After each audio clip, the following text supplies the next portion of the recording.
لەرێما کوردستان زۆربەیاوان کەسێن هەڤژینی پێکانی ژێوان دنەڤبەرە 17 تا 25 ساڵیەدایە و پتریا وان هەڤژینên ژێک vebû jî xwetnava vî jî da dibînin.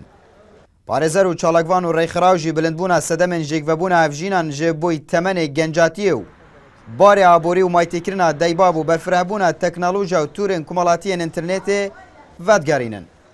برنامج ما وكارت ما لسر بابت هشياركرني وركشوبا وسمينارا وديفتشونا وان حالتا چونكي كاري ما وكو كاري رخراوة جماوري وكو أفرطان أمتني هشياركرنت كان چونكي ما ريبه برياتون دو تيجي هكر حالتك چه بودي قصتاوا كانوا أو دي بتومار كانوا دي سكالا كانوا دي برف محكمة وان قاضية هين چارت كان اگر عبوری پیشوار نگیریدن اگر عمری پیشوار نگیریدن رابط خزانه بکنیدن دمای پشتی بوری نماه که ده هندک ناکوکیت نید سر هلدن و جیوانجی هندی نینه ناکوکیت خود چاره سر کرد ناف خدا ده تشنه کردن و ده برفره بیدون ده دمای الدادگاه پاکیتن و ده جیک وبن.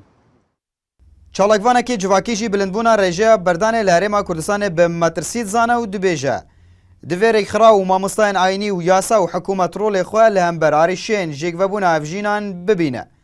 Eger ne, wê ev rêje gelekî bilindtir bibe.